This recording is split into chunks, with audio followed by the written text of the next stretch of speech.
Mga kaubayan, mga katambay, si Kamanong po, nagbabalik po muli para po magkomento po sa inyo dito po sa Tambay mga kabayan. Kamusta po ang lahat? Magandang umaga po muna, tanghali, hapon, gabi. Madaling araw po sa atin lahat. Sana po nasa mapayapa at maayos po tayong kalagayan, mga kababayan. Ito po, komentuhan na po natin mga tambay. Komentuhan po natin, ito pong sikat na sikat po ngayon at talagang para po siyang flood control. Sikat na sikat po sa social media at sa mainstream media, mga kababayan. Para pong flood control na pinagkakaguluhan ang korupsyon na ginawa po ng gobyerno, mga kababayan. Dahil po sa pagsibak po sa kanya, ay sumisikat po at gusto yatang matabunan ang issue ng flood control dahil sa kanyang kasikatan, mga kababayan. Si General Torre na sinibak ng palasyo, ngayon po, umuugong naman po sa mainstream media na ililipat daw po o bibigyan daw po ng pwesto sa gobyerno, mga kababayan. Bigyan nyo ng bigyan. Napakaganda na nga ng binigay na pwesto. Para kang commander-in-chief ng PNP at napakaraming privilege at napakaraming pakinabang dahil ikaw may sarili kang Malacanang sa Camp Crame, White House. Bigla kang sinibak. Di ba? Napakaganda na pong achievement noon na maging PNP chief ka. Sinibak ka pa. Tapos ngayon, bibigyan ka ng sinasabing pwesto, mga kababayan. Maganda na nga yung binigay sa yung pwesto. Ginawa kang PNP chief, general. At, yung sinasabi ko nga, ang pagiging PNP chief general ay hangarin po lahat yan. Lalo-lalo po ng mga kapulisan na maging PNP chief general. Lalo-lalo po pag sila po ay magre-retiro na. Hindi po ba? Bakit dito ngayon, mga kabayan? Bakit kaya? Ito po, pakinggan po natin ang balita. Kinokonsidera ng Malacanang na bigyan ng ibang posisyon sa gobyerno si Relieved Philippine National Police Chief Police General Nicolas Torre III. Ito ay ayon kay Department of the Interior and Local Government o DILG Secretary John Vic Remulla. Gayunman, bahala na anyang Pangulo ang magbigay ng detalye kaugnay nito. Samantala, kahapon, opisyal nang nanumpang pumalit sa kanya na si Police Lieutenant General Jose Melencio Nartates Jr. bilang officer in charge ng pambansang pulisya. We will have to wait for the president to make the announcement. I'm not at liberty to... I actually don't know for a fact of what will be offered to him, but it has been brought about during our conversation that he is thinking of offering a position to the former chief PNP. We should respond to any distress call or call for help from our community. Yan naman ay part ng ating managing police operations. Ang ating dati alampat-sibat yan and then managing police operations and enhance natin. It is about patrolling and investigation. Proactive and Yan po mga tambay, pakonsuelo mga tambay. Siyempre po, mahirap pong basta-basta itapon ang isang general. Mga tambay, katulad po ni General Torre. Nagkaroon lang po kasi ng malaking problema yan sa kapulisan, siyempre po sa PNP. Dahil alam naman po natin na mas marami pong senior sa kanya na siya po ay nasagasaan dyan umano. Marami pa po tayong matitino na kapulisan mga tambay na hindi po nagpakaaso at hindi po talaga sumunod na para pong sunod-sunuran at yung tinatawag na bulldog, nagpaka-bulldog umano, mga kabayan.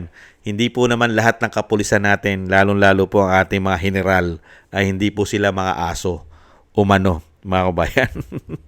kaya po yung sinasabi nga po, mga kabayan, kung ang dating Pangulong Duterte at ang Vice President ay pinupolitika, pinababagsak na pilit. Ganyan din po ang nangyari yata kay Torre. Mukha po yatang napolitika rin siya sa hanay po ng kapulisan. Kasama po yata ang Napolcom. At syempre po, ang napakarami pa po nating mga general na sinasabi pong hindi po aso umano. At nakakahiya naman po mga tambay. Kung talagang meron dangal at meron paninindigan ang sinatawag na nagpakaaso daw po umano, kung talaga sanay na sanay ka na kumain ng suka mo, talagang tatanggapin mo pa yan. yung posisyon, lalong-lalo na kung kapit ka sa patalim o sinasabing may pagkaunyango ka at para kang tuko, kapit tuko na tinatawag umano. Tatanggapin mo yan dahil posisyon yan. At syempre, baka nga sumikat pa nga daw dahil nga po marami pong umuugong-ugong na balita na po pwede raw po maging vice president yan sa mga darating na panahon. At pwede rin daw po maging senador. At pwede rin daw maging pangulo. Ang bihirang buhay yan. No? At ano kaya naman posisyon na ibibigay ng pangulo? Pwede. May idea si Kamanong. Di ba? Para lalo mo matingnan at maprotektahan. Mas maganda po ito, gawing ambassador. Saan po? Gawing ambassador po sa Netherlands. Di ba? Dahil nahandun po yung pinatapon nila eh. Hindi po ba? Yung pinatapon po nila na hindi nabigyan ng due process. Yan. Pwede po. Pwede po si Tory doon bigyan ng posisyon na isang ambassador ng Netherlands dahil nahandun po yung pinatapon niya. At least, makita niya ng madalas yung kanyang pinatapon na hindi nakakuha ng due process ang dating Pangulong Duterte. Hindi po ba? Magaling ano? Magaling ang Pangulo. Pagkatapos pong i-relieve, pagkatapos pong tanggalin si Baken, ngayon po bibigyan naman ng ibang posisyon. Dito po, pagka ibinigay pong posisyon ng Pangulo rito, yung sinasabi po nga natin, pagka siya ibinigay ang posisyon ng pagiging NBI Director, baka po mapulaan din po siya dyan.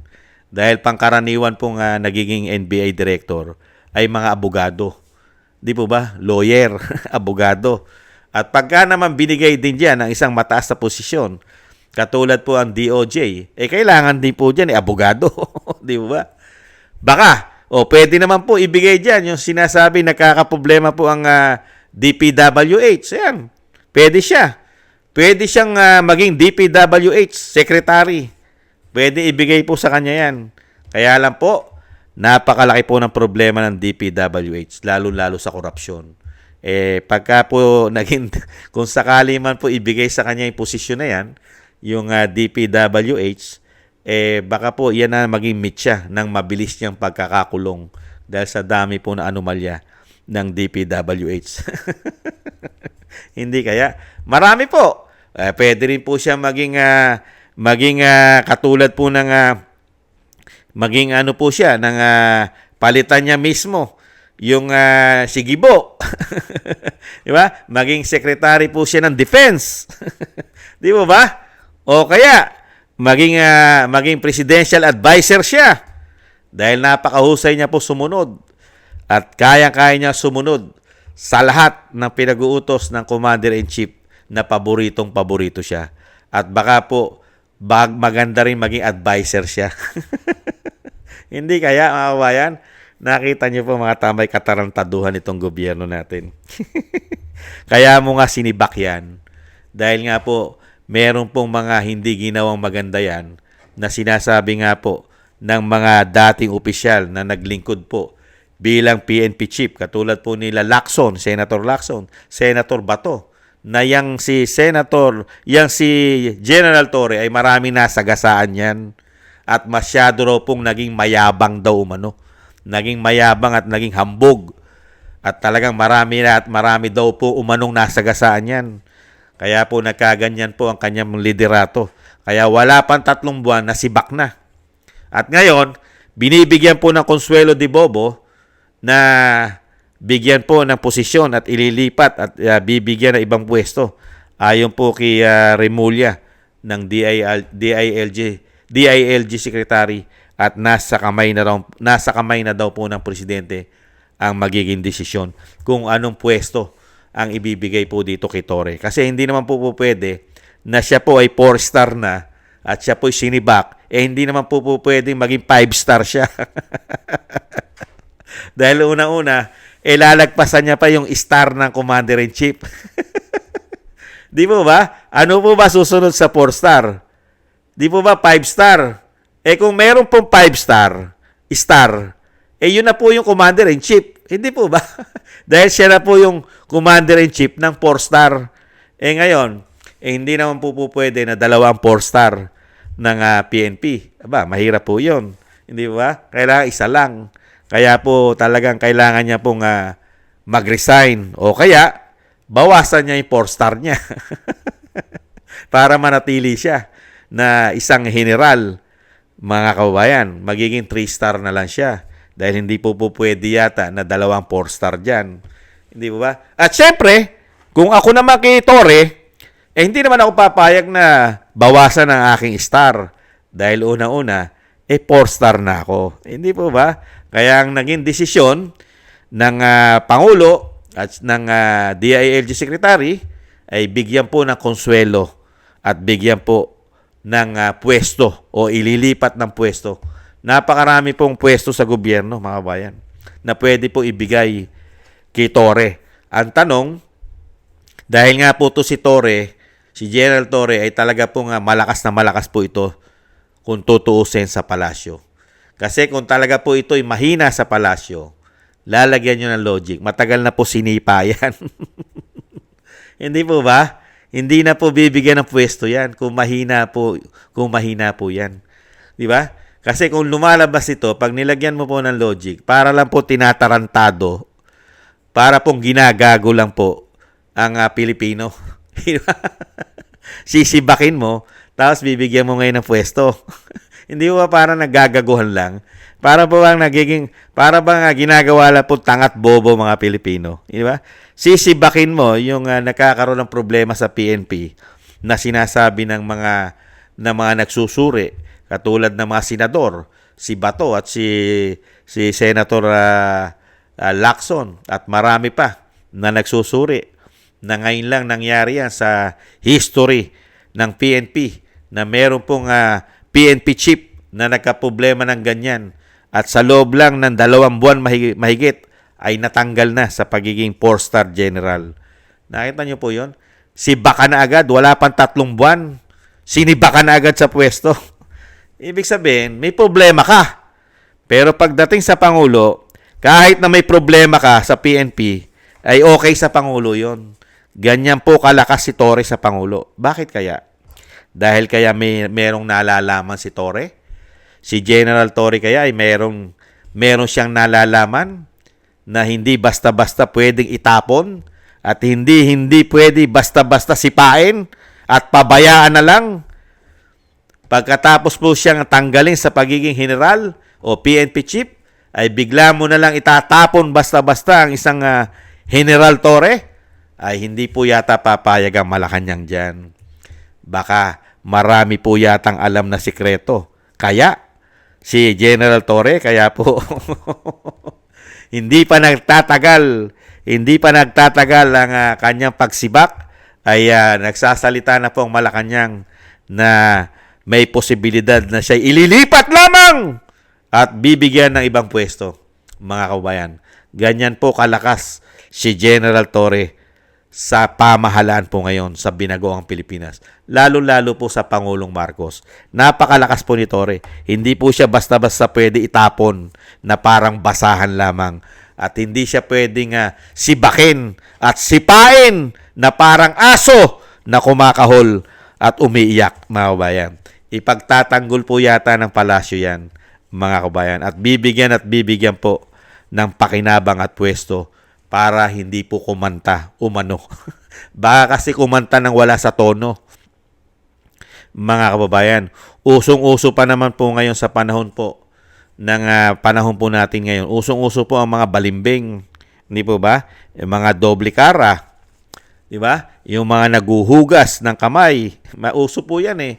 Yung ang ulo ay itinatago ang ulo, lalong-lalo po pag sinabing sila'y masasangkot sa anomalya at issue ng napakaraming problema na darating sa kanila. Itatanggi na po nila dyan.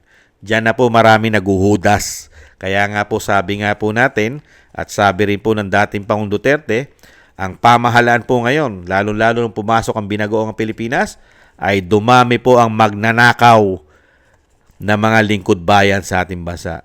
At dumami din daw po ang mga nagpakademonyong mga politiko dahil sa kagahaman sa pera at sa kapangyarihan at posisyon.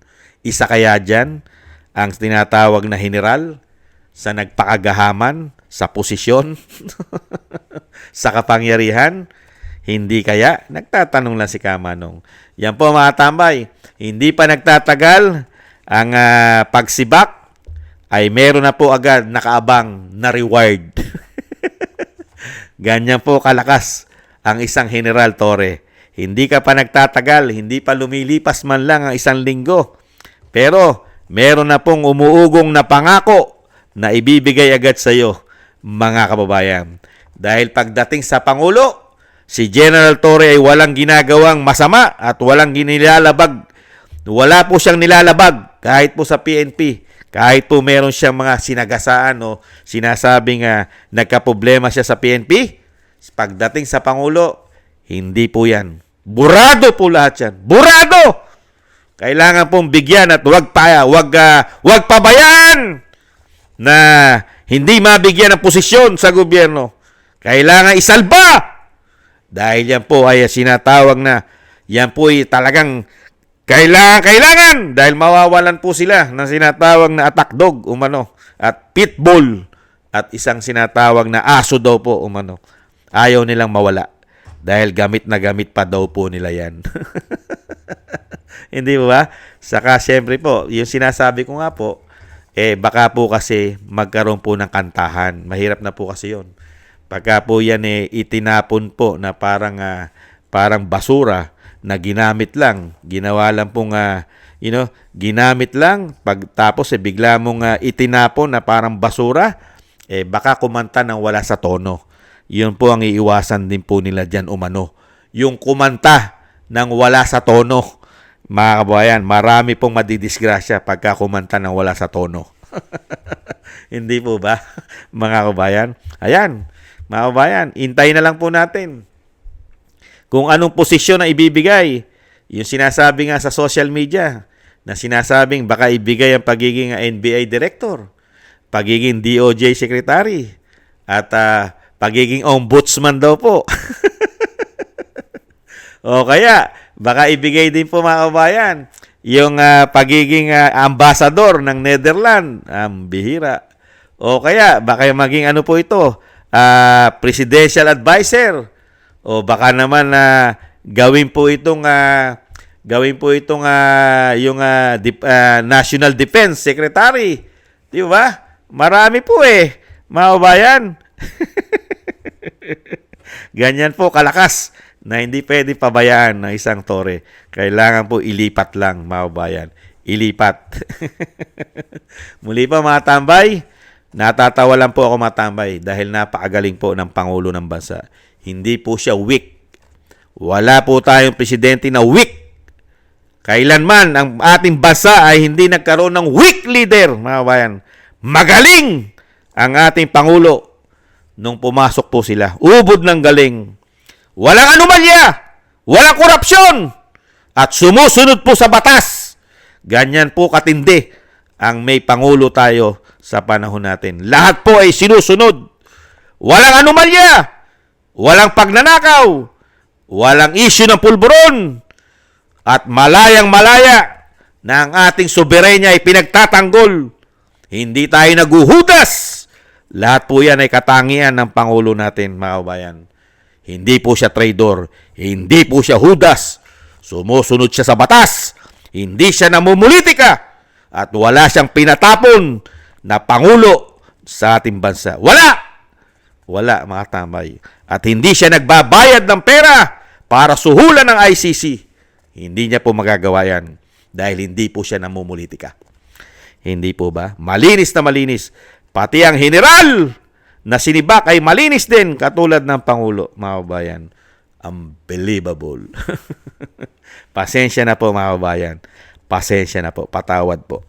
Thank you po sa mga nagusto po ng ating Tambayang Makabayan sa YouTube at TikTok. At ganoon din po sa mga nagko-comment, like, share, and subscribe. At sa mga subscribers po natin, thank you po sa inyo. Mabuhay po kayo. At maraming salamat din po sa nagbibigay po ng biyaya at tulong sa inyo. Tulong sa akin. Pasensya na po. Thank you po. Shoutout po sa mga biyaya nyo po, sa mga pakape. Kingston 123 ng Hong Kong. Eric Hershio ng Canada. Jake Yahut 4531 ng Maisog, California, USA. Gina Ray Solidides ng Berlin, Germany.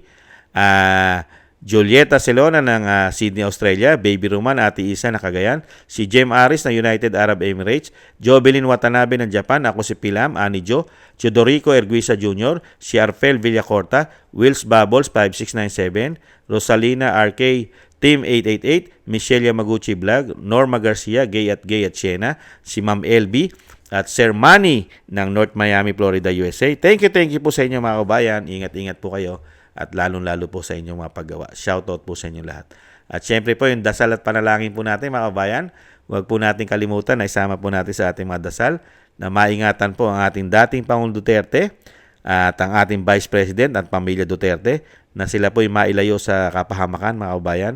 At syempre po makauwi na po sa lalong mabilis sa ating bansa at madugtungan po ang buhay at kalakasan ng ating dating Pangulong Duterte. Maraming salamat po mga kabayan sa mga panalangin at dasal po. At ganoon din po mga kabayan, tayo po ay magdasal at nang maingatan po mga tambay. Napaka-importante po ang dasal, lalong-lalo po sa panahon po natin ngayon. Yan po ang napaka-mabisa po na makapagbibigay sa atin ng kaligtasan ng ating po mga panalangin na tayo maingatan. Thank you po. Sa muli po, paalam. Bye-bye. Ingat-ingat po.